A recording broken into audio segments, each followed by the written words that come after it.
अगर आपको कभी ऐसा महसूस हुआ है कि आपके भीतर कुछ अलग, कुछ गहरा और अदृश्य है, तो ये कोई भ्रम नहीं, बल्कि ईश्वर का संकेत हो सकता है।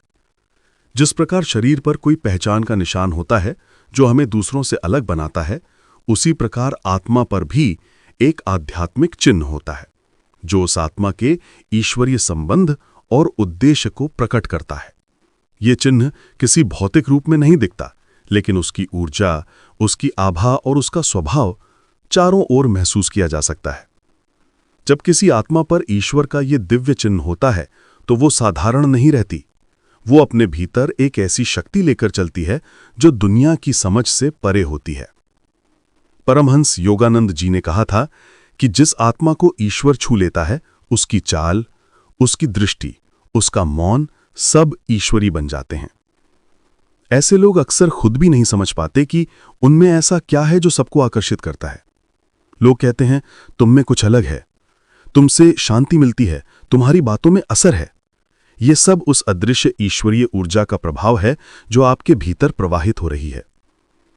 ये दिव्य चिन्ह या ईश्वर का मार्ग दो तरह का हो सकता है। एक वो जो अंधकार की दिशा में ले जाता है, और दूसरा वो जो प्रकाश की ओर। आज हम उसी शुभ, पवित्र और ईश्वर द्वारा दिया गया दिव्य चिन्ह समझने की कोशिश करेंगे। वो संकेत जो बताते हैं कि आप ईश्वर द्वारा चुने गए हैं, कि आपके जीवन का उद्देश्य साधारण नहीं बल्कि एक आध्यात्मिक मिशन है। योगानंद जी ने कहा था, जब आत्मा को दिव्य चिन्ह मिलता है तो वो संसार के शोर से दूर होकर मौन में ईश्वर की वाणी सुनने लगती है। यदि आपने कभी भीतर से महसूस किया है कि आप दूसरों जैसे नहीं हैं, कि आपकी सोच, आपकी भावनाएं और आपकी आत्मा किसी और ही धुन पर चलती है, तो संभव है कि आपके ऊपर भी ईश्वर का ये आध्यात्मिक चिन्ह अंकित हो।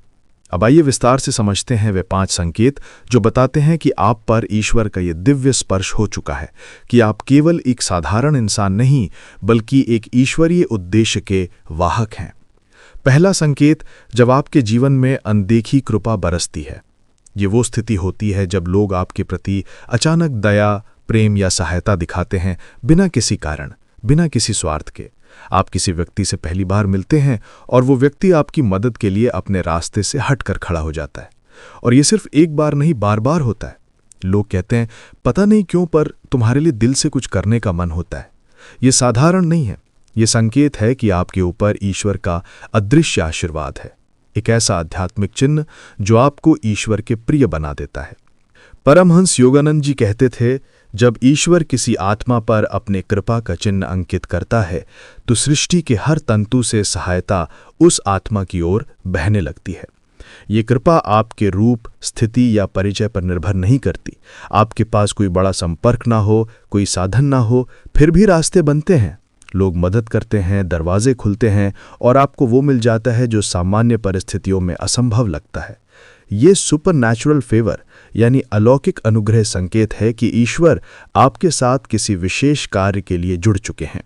हमारे शास्त्रों में भी कई उदाहरण मिलते हैं, जैसे कि मीराबाई, जिनके चारों ओर समाज का विरोध था, फिर भी ईश्वर का संरक्षण और प्रेम हर समय उनके साथ रहा।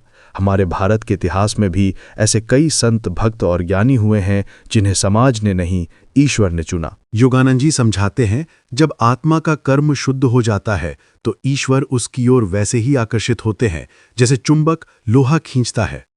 तब संसार की शक्तियां उसके लिए सहयोगी बन जाती हैं। ये भी सच है कि ये कृपा सिर्फ सुंदरता या व्यक्तित्व की वजह से नहीं मिलती। कई आकर्षक लोग होते हैं पर उनके जीवन में निरंतर कृपा नहीं होती, क्योंकि ये ईश्वरीय ऊर्जा का विषय है, न कि भौतिक आकर्षण का। और जब ये दिव्य चिन्ह आप पर अंकित होता है तो सिर्फ कृपा ही नहीं बल्कि ईश्वर की सुरक्षा भी आपके चारों ओर फैल जाती है। कई बार आप ऐसे संकटों से बच जाते हैं जिनसे बचना संभव नहीं था। दुर्घटनाएं, बीमारियां या ऐसे हालात जिनमें जान जा सकती थी, लेकिन आप सुरक्षित रहते हैं। क्यों? क्योंकि ईश्वर का अदृश्य कवच आपके चारों ओर फैला हुआ है। परमहंस योगानंद जी ने लिखा था, जब साधक ईश्वर से जुड़ जाता है तो उससे पहले उसकी रक्षा की व्यवस्था की जाती है। शत्रु के विचार तक उस तक नहीं पहुंच पाते, क्योंकि उसके चारों ओर ईश्वर की चेतना का कवच होता है। यह सुरक्षा केवल भौतिक नहीं होती। ईश्वर आपको बुरे विचारों, गलत साथियों और नकारात्मक ऊर्जाओं से भी बचाते हैं। कई बार हमें पता भी नहीं चलता कि किन किन विपदाओं से उन्होंने हमें दूर रखा, पर भीतर से एक शांति बनी रहती है, जैसे कोई अदृश्य शक्ति हमें थामे हुए है। यह संकेत बताता है कि आप ईश्वर के चिन्ह से चिन्हित हैं, आपके जीवन पर उनका हाथ है, और जो भी आपसे टकराने की कोशिश करेगा वो उसी शक्ति से टकराएगा जो आपको सुरक्षित रखे हुए है। योगानंद जी ने बहुत सुंदर कहा था, भगवान अपने भक्त को युद्ध से नहीं हटाते, वे उसके चारों ओर ऐसी शांति बूंद देते हैं जिसमें कोई तीर भी प्रवेश नहीं कर सकता। इसलिए जब आपको बार बार अनप्रतीक्षित सहायता मिले, जब मुसीबतें आते आते लौट जाएं और जब लोग बिना कारण आपके प्रति प्रेम महसूस करें, तो समझ लीजिए यह संयोग नहीं, यह दिव्य संकेत है कि आप पर ईश्वर का निशान है। ईश्वर ने कहा है, मेरे अभिषिक्तों को मत छुओ, मेरे दूतों को कोई हानि न पहुंचाओ। ये केवल एक वचन नहीं बल्कि दिव्य संरक्षण का आदेश है। ईश्वर अपने चुने हुए लोगों के चारों ओर एक ऐसी अदृश्य दीवार बना देते हैं जहां कोई भी नकारात्मक शक्ति प्रवेश नहीं कर सकती। जिन आत्माओं पर ईश्वर का आध्यात्मिक चिन्ह अंकित होता है, उनके साथ स्वयं परम चेतना खड़ी रहती है, रक्षा के रूप में, आशीर्वाद के रूप में। परमहंस योगानंद जी कहते थे, जब ईश्वर तुम्हारे जीवन पर अपनी ऊर्जा अंकित कर देता है, तब शत्रु के विचार तक तुम्हारे पास पहुंचने से पहले भस्म हो जाते हैं। ये सुरक्षा बाहरी रूप में नहीं दिखती, लेकिन ये भीतर से आपको एक ऐसी शांति और निडरता देती है जो किसी भी तूफान में स्थिर रहती है।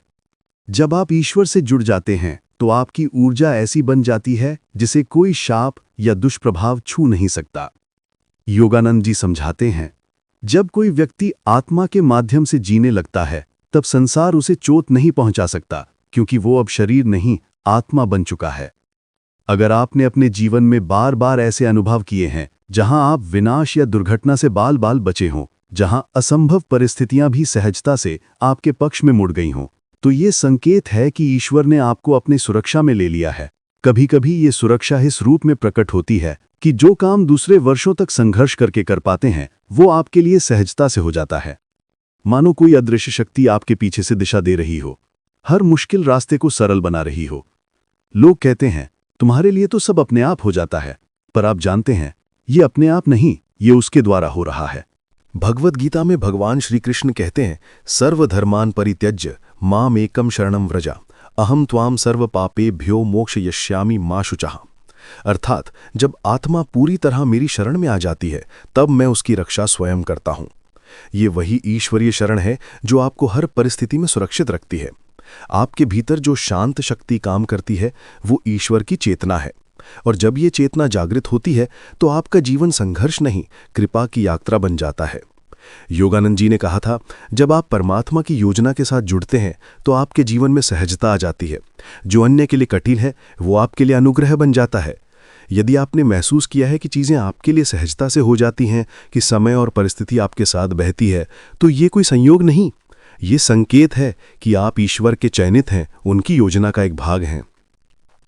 और एक और गहरा संकेत, आपकी आत्मा को ईश्वरीय संदेश स्पष्ट रूप से प्राप्त होना। कभी ध्यान में, कभी स्वप्न में, कभी अंतर के आवाज के रूप में आपको ये महसूस होता है कि कोई भीतर से दिशा दे रहा है। योगानंद जी कहते हैं, अंतर्ज्ञान आत्मा की वो आवाज है जिससे ईश्वर हमसे बात करते हैं। यदि आपके भीतर ये संवेदनशीलता है कि आप केवल अपने लिए नहीं, दूसरों के लिए भी संदेश पाते हैं, कभी प्रेरणा, कभी चेतावनी, कभी शांति के शब्द, तो ये इस बात का प्रमाण है कि ईश्वर आपको अपने माध्यम के रूप में प्रयोग कर रहे हैं। ये भविष्यदर्शी दृष्टि कई रूपों में आती है, कभी स्वप्न के रूप में, कभी ध्यान की अनुभूति में, कभी किसी के दुख को देखकर भीतर उठती करुणा में। ये सब संकेत हैं कि आप ईश्वर द्वारा चिन्हित हैं। आप केवल एक साधारण जीवन नहीं जी रहे, आप वो मार्ग चल रहे हैं जहां आपकी आत्मा ईश्वर की योजना का एक उपकरण बन चुकी है। आपका हर श्वास, हर कर्म अब उसी दिशा में बह रहा है जहां से दिव्यता जन्म लेती है। और जब ऐसा होता है तब जीवन चमत्कार नहीं, परम सत्य की लीला बन जाता है। एक और गहरा संकेत जो ये दर्शाता है कि आप ईश्वर द्वारा चुने गए हैं, ये है कि बचपन से ही ईश्वर आपको कुछ विशेष गलतियों से दूर रखते आए हैं। हम सभी जानते हैं, बचपन और किशोरावस्था में इंसान में जिज्ञासा और आवेग का तूफान होता है। उस समय मन अक्सर भटकता है आनंद, प्रसिद्धि या कूल दिखने की चाह में। कई लोग उसी दौर में अपने जीवन की बड़ी भूलें कर बैठते हैं, जिनका पश्चाताप उन्हें उम्र भर सताता है। लेकिन कुछ आत्माएं ऐसी होती हैं जिन्हें ईश्वर बचपन से ही अदृश्य सुरक्षा में लपेटे रखते हैं। भले ही वे धर्म, साधना या ईश्वर में रुचि न रखती हों, फिर भी वे किसी कारणवश कुछ गलतियों से हमेशा बच जाती हैं। चाहे वे कितनी भी कोशिश करें दूसरों जैसे बनने की, कोई ना कोई परिस्थिति उन्हें रोक देती है, कोई अदृश्य हाथ उनके रास्ते बदल देता है। परमहंस योगानंद जी कहते हैं, जब ईश्वर किसी आत्मा को अपने लिए चुनते हैं तो वो आत्मा अंधकार में गिरने से पहले ही किसी रहस्यमय शक्ति से खींच ली जाती है। कभी आप सोचते होंगे, बाकी सब तो कर लेते हैं, पर मैं हर बार पकड़ा क्यों जाता हूं? मैं जो करना चाहता हूं वो आखिरकार क्यों नहीं हो पाता? आपको लगता था ये बदकिस्मती है, पर दरअसल ये ईश्वर की करुणा थी जो आपको बचा रही थी। शायद आपने बचपन में नशा, गलत संगत या किसी प्रलोभन में पड़ने की कोशिश की हो, लेकिन हर बार कोई ना कोई बाधा आ गई। कभी माता पिता ने पकड़ लिया, कभी कोई अप्रत्याशित घटना ने रोक लिया। उस समय आप खींचे होंगे, पर अब जब पीछे मुड़कर देखते हैं तो समझ आता है वो रोक ईश्वर का संकेत थी। भगवद गीता में श्री कृष्ण कहते हैं, ईश्वर भक्त के कल्याण के लिए स्वयं उसकी बुद्धि का संचालन करते हैं। यानी जब आप गलती करने वाले होते हैं तो आपकी बुद्धि, आपकी परिस्थिति सब मिलकर आपको रोक लेते हैं। वो रोकना, वो अटकना, वो पकड़े जाना, ये सब ईश्वर की रक्षा थी जो कह रही थी, ये मार्ग तुम्हारे लिए नहीं। यानी ईश्वर स्वयं कुछ लोगों को पाप या भूल से रोकते हैं क्योंकि उनके जीवन में आगे कोई बड़ा उद्देश्य होता है। वो जानते हैं कि ये आत्मा किसी दिन उनकी योजना को पूरा करने के लिए उठ खड़ी होगी। परमहंस योगानंद जी इस रहस्य को बड़ी सुंदरता से समझाते हैं। कभी कभी ईश्वर हमें कुछ अनुभवों से वंचित रखते हैं क्योंकि वे हमें उन रास्तों के लिए तैयार कर रहे होते हैं जहां पवित्रता और एकाग्रता की आवश्यकता होती है। यदि आपके जीवन में बार बार ऐसा हुआ कि आप कुछ गलत करने की कोशिश में भी असफल रहे, तो जान लीजिए वो असफलता दरअसल ईश्वर का आशीर्वाद थी। आप पर ईश्वर का आध्यात्मिक चिन्ह पहले से अंकित था, जिसने आपको अंधकार से बचाकर आपके मूल उद्देश्य की ओर मोड़ दिया।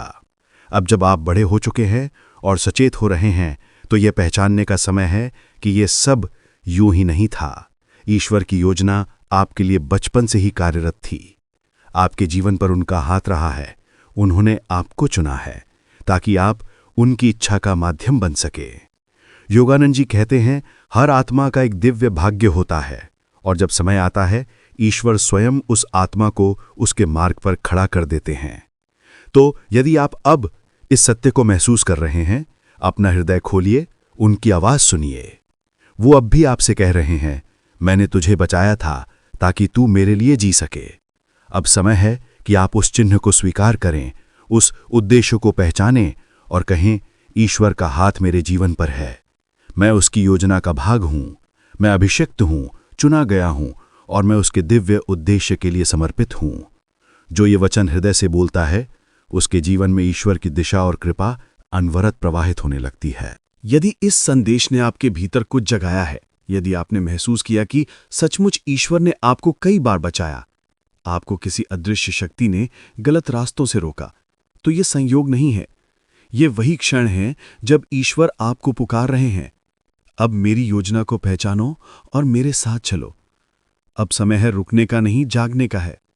अपने भीतर कहिए, मैं ईश्वर द्वारा चुना गया हूं, मैं उसके उद्देश्य का साधन हूं और अब मैं अपने जीवन को उसकी दिशा में समर्पित करता हूं। अगर ये वचन आपके हृदय को छू गया तो इस वीडियो को शेयर कीजिए, क्योंकि शायद कोई और आत्मा अभी उसी पुकार का इंतजार कर रही हो। सब्सक्राइब कीजिए इस चैनल को, जहां हम हर दिन ऐसे ही संदेश साझा करते हैं जो आपकी आत्मा को जागृत करें, आपको ईश्वर की दिशा में एक कदम और आगे बढ़ाएं। याद रखिए, जब आप ईश्वर के चिन्ह को स्वीकार करते हैं तो पूरा ब्रह्मांड आपकी सहायता के लिए संगठित हो जाता है। तो अगली सुबह जब आप जागें, अपने हृदय में बस ये वचन दोहराएं, मैं ईश्वर द्वारा चिन्हित हूं और उसका हाथ सदा मेरे साथ है। ओम शांति शांति शांति।